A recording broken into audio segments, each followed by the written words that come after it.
there capping and shit. Nigga on them channels. Nigga talking about he was moving up. That nigga still ain't moved up. The niggas he was Get doing him, business Taco. with. Nigga, Man, who fault is that? Who fault is that? Man, Get him, Taco. At Who the end fault of is the day, that? nigga signed to That him, nigga's dog. a grown man, bro. So At now the you end want of to the cap day, and save a nigga nigga? signed to him, So dog. cap At and the save end of ass the day, nigga, bro. dog. That nigga's a grown Get man. his ass, Taco. Fuck you talking about, man? Fuck these niggas, bro. That If nigga's you a ever grown get in man, the bro. business, So now, if you ever get in the he business, made instead of bad staying business on the moves. sideline, So now we supposed to cry for this nigga, bro? if you ever outta get here, a bro. son, if you ever get a son, you ever get Nigga, balls go to enough to top go in rank, somebody's nigga. gym Nigga, and go to train top rank, somebody nigga. Go to and top get rank on the and get that stage, smoke. you'll know what the business about. You'll know what Man, the look, business then why he about. didn't leave then? Why he didn't leave then? Because nobody want to hear that shit. No. You was on there capping. No, you was on there capping. No, you was on the other channels capping about Terence Crawford being the top rank. I know what's going on over here. No. Yeah, you was we on know what's going on over here, dog. You nigga, said. Time out, Taco. You was talking. You got fucking brains and can what you call that? Gary Russell gets dick by BBC, and he just gonna take it up the butt. You can see it. He just gonna take it up the butt, huh?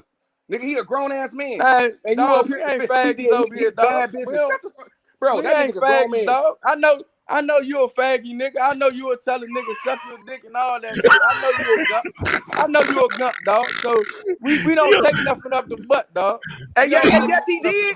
Yes, he did. We know you a faggy, dog. Hey, how many we times know you a faggy, dog. Hey, I know you a faggy, dog. Hey, dog. We know you a faggy, dog. I understand it. I understand it. I know you're off for niggas your dick and all that shit. I know you're a faggot, dog. I understand it, dog. It's Floyd fault. I understand it, dog. It's Floyd fault. I understand it, Taco. Jody. Hey, Taco. It's Floyd fault, Jody. I know you're a butt chaser. It's Floyd fault, Jody. I know you're a faggy chaser. I know you love me. Is it Floyd fault? Gary Russell ain't fought nobody in all this time. I understand it. I understand is it Floyd fault? Is it Floyd fault? Gary Russell. I know you motherfucking love offering men to your dick and all that shit. All right, bro, I'm about to go. I know you a faggy, dog. Hey, how about you both Kim up? Hey, I know you a faggy, dog. You niggas. Hey, at the end of the day, I know you a gump, dog. Oh, nigga, you already know it ain't nothing for me, bro. I know you a gump, dog. Y'all niggas celebrity boxing man. Hey, Batman came up with him, bro. At the end of the day, I know you love offering niggas to your dick and all that shit. I know you a gump, dog. You know what, y'all, bro. I know you a gump, dog. Bro, y'all know. I understand. I know you a gump, dog. Come on, bro. Nigga, get out of here, big ass gump. I understand. Yeah, you a big ass gump. I understand it, dog. I understand it. I understand it. I understand it. Yeah. I understand it. Oh, what else y'all want to see? I understand. Y'all want to go? Hey, my plants. That don't mean you ain't no gump. My plants is sleep. That don't mean you ain't no gump because you showing shit. You know what I'm saying? Hey, you don't understand it, Taco. Channel, man. I be showing a lot of shit on there, man. Hey, Batman came up with him, bro. He don't know. He talking about Taco. Hey, Batman came up with him, bro. Nigga, you already know how I do it, bro. I understand you, Taco. Yeah, big dog, big wrong.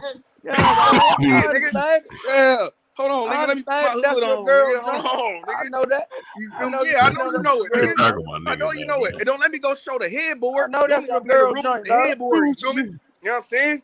Nigga, I ain't no boxer, but nigga, I got it. You feel me? I ain't tripping on that. That's your girl house. Let me tell you this. Let me tell you this. We don't give a fuck about the Ruffles over here, nigga. We don't give a fuck about them niggas over here, bro. Real shit. I don't give a fuck. Nigga, shut that shit up. Nobody care about you promoting no boys over here, bro. Nigga, go to your homies over there in the LDBC, promote them niggas over there, bro. We don't give a fuck about these niggas over here, bro. Over in the nigga, we don't give a you do, men over there. You be over there fucking you don't see me over there. J Cat ass niggas, bro. We don't fuck with them niggas. See me over there. We don't fuck with the Russell niggas. You know what I'm saying?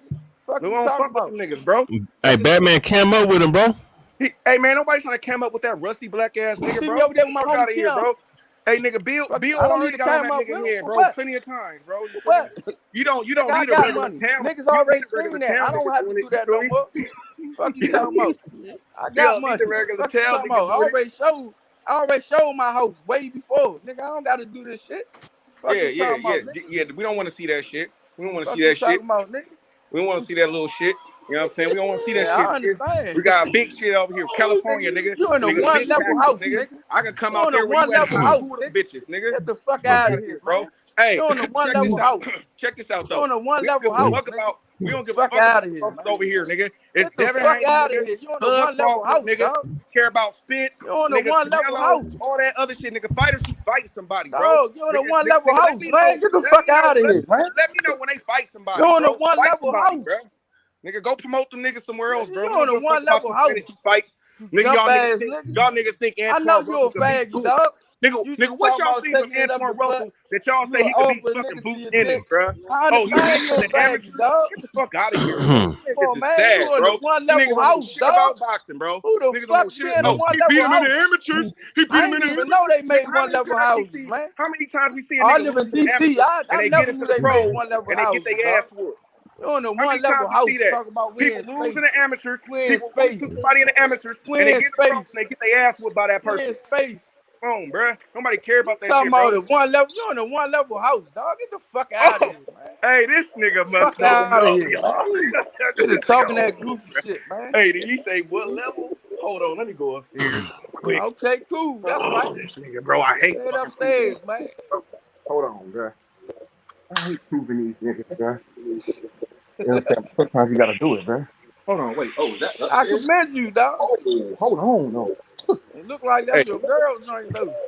Hey, hold on. I saw them clothes on the ground, man. So clean up a little bit, man. Hey, that's how I do. Clean Hey, it's up all just right. a little bit, man. Hey, it's all right. Hey, hold on. Let me wake my girls up for a second real Probably in quick. that Section Hold 8 on, nigga. joint. Hold on, nigga. Oh, man, go ahead with that. Go ahead with that wild shit on here, man. Nigga, yeah, nigga. Oh, no, you in Yeah, California. My fault. yeah, You in nigga. California. Yeah, you on California. Yeah, nigga, we fucks with it out here, nigga. I Fuck out of apologize. here, You bro. in Cali. I Yeah, apologize. nigga, I'm a Cali I ain't nigga, know how bro. to Cali nigga, God bro. can grow that shit just as well as we can grow it, too. You know, I ain't none of that shit, though. Oh, hold on. Oh, that's one room right there. Hold on, that's a Hold master. up. Did you say just as well? Are Hold on. you out your rabbit mind? The Hold on. DMV?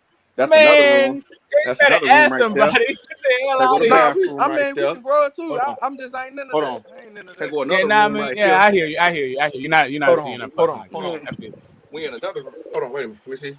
We in another room right here. Taco, take them niggas on the west wing, Taco. Oh shit. Taco, take them on the west wing. Oh, Take yeah, I them had on to the go west around the wing. corner real quick. You know what I'm saying? I had to go around the corner real quick. That's You know his what I'm girl saying? joint. I Hold on. understand. Hold on. Who? Take them to the west wing, Taco. They ain't seen the west wing. They ain't see the West Wing. Hey, hold on, man. You doing your thing, Taco. I respect it. You know what I'm saying? Hey, grown man shit, bro. You know what I mean? Man, you doing your thing, baby. You take care of your family. You what you supposed to do. Hey, that's why them niggas pick Bud. That's how them niggas living like that. Hey, but check this out, though. What? I live good. Real shit, Batman. I got respect for you, though, bro.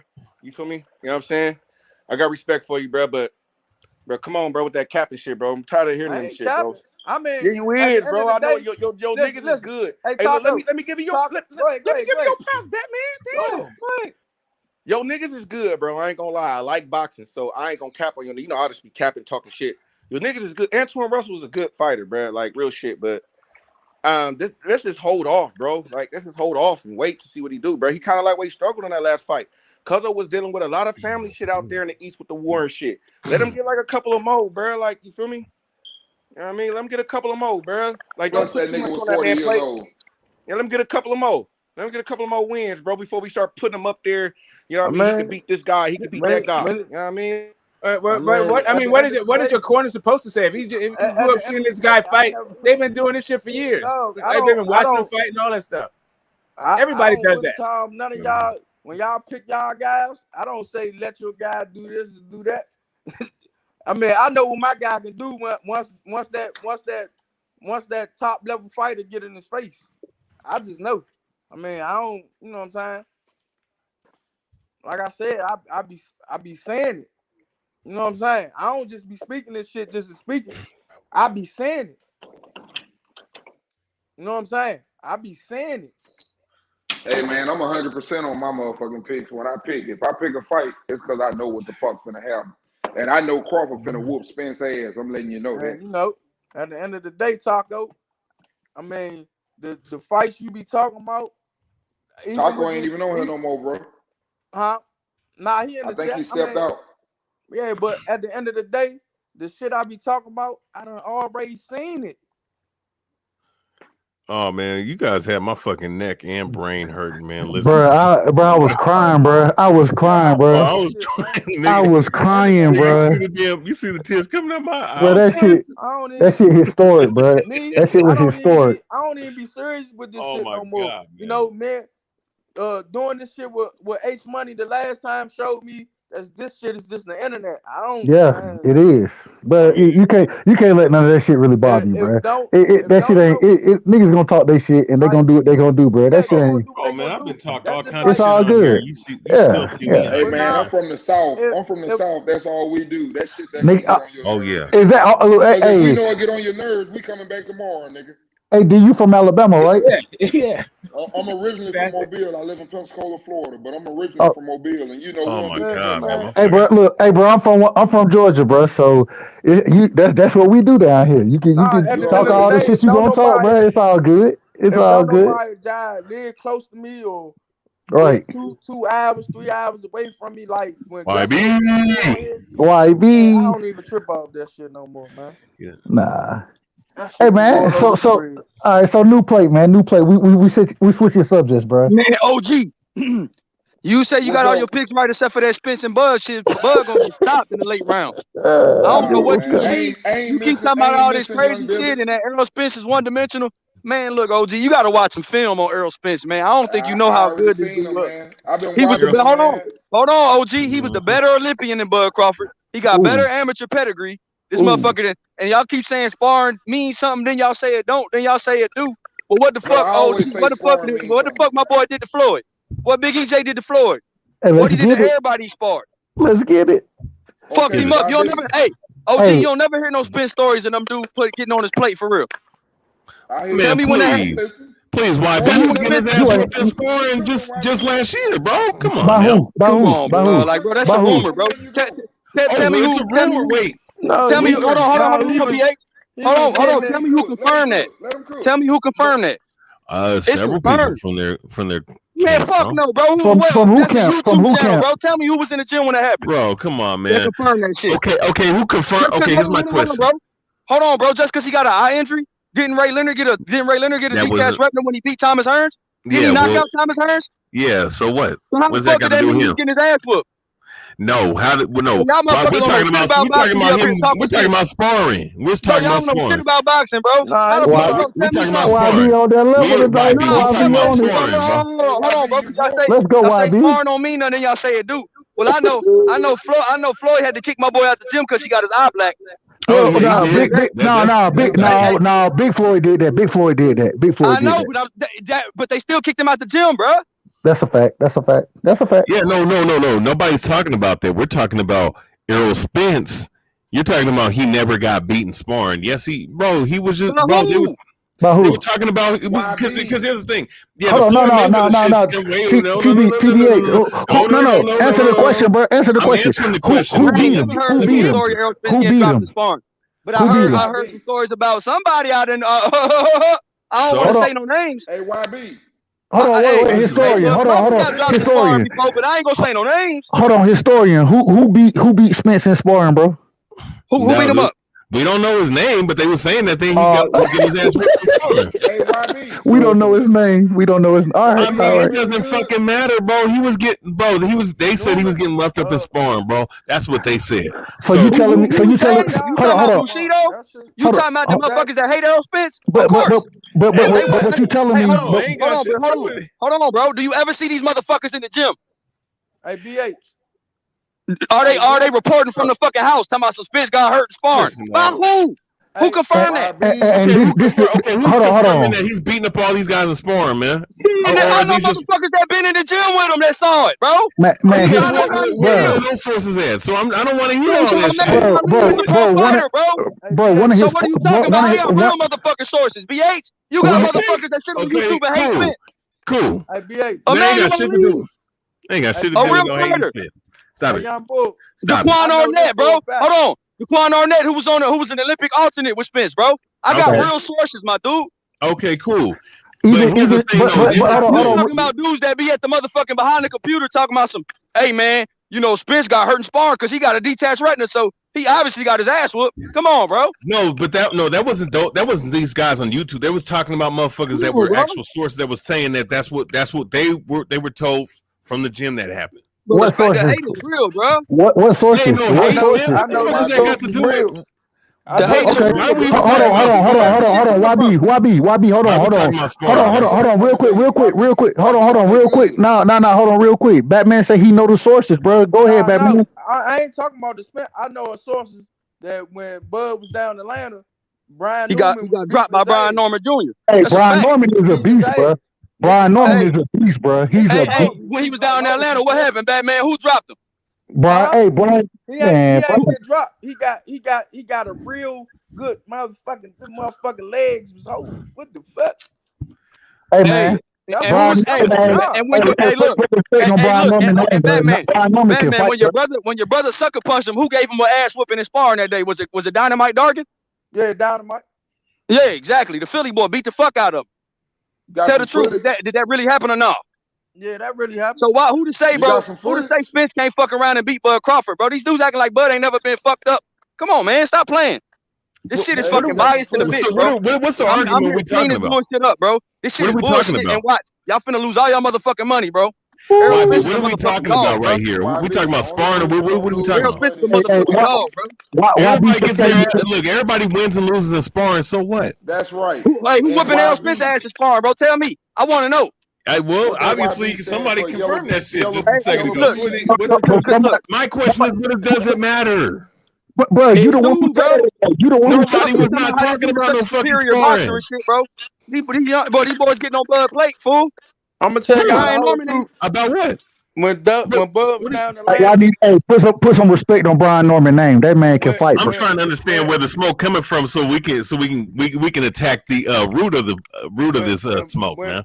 Why are we talking about sparring? And they said Brian Norman. Y'all be like, oh, I heard he did him like this in sparring. Then y'all like, oh, Spence. And who's saying this? Bro, everybody in the chat, everybody on the channel be talking about sparring, bro. And then now it's like, oh. But see, this is why. No, that's why I didn't understand what you were saying in the chat. That's why I referenced people talking about, oh, Devin Haney beat the shit out of. I'm just saying, bro. They take stop. He stopped taking sparring. What does that mean? If they get in the fucking ring, we know who the fuck's gonna get knocked the fuck out. He's gonna knock the shit out of fucking Devin Haney, bro. The whole argument though. That one. Man, that ain't what we talking about. We're not. People are saying that. No, but here's what I'm saying. Batman. These people are. I'm counteracting what Bobby's saying right now. I've seen a Jose Benavidez one leg last 12 rounds with Bud, bro. Yeah, he got stopped in like the last 15 seconds. But I seen a dude that was on a motherfucking peg leg give Bud trouble for 8 rounds, bro. A peg leg Benavidez. And Errol Spence. No, he was getting out boxing for a while. I'm gonna eat all y'all Earl sexuals up in here in a second. Hey, detail.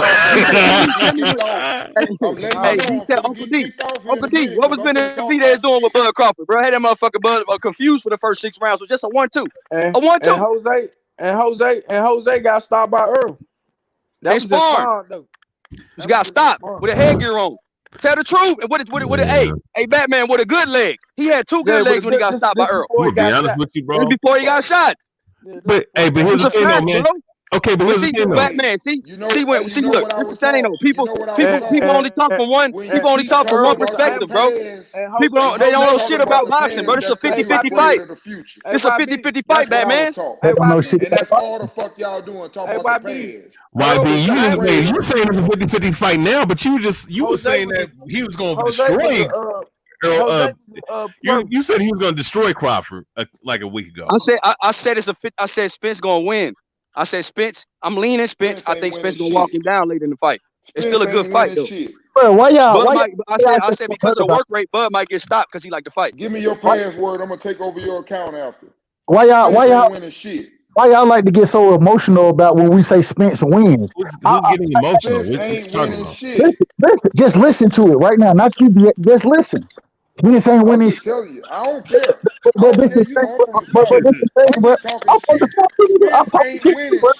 Man, Bud gonna get Bud like the fight. Jimbo is always a reason. It's always a reason. But then when Errol Spence go 12 rounds with Danny, y'all be like, he went 12 rounds with Danny. He should have stopped him. But nobody ever stopped Danny. But then you got a motherfucker with one leg going 12 with you, but you don't say nothing. It was his second fight at welterweight. Okay, bro.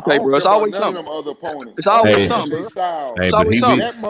Hey, Kambosos, hold on, bro. Kambosos lost to Ray Robinson the fight before, bro. And it was ruled a draw, but if you watch the fight, he lost. This motherfucker the one that dropped Bud.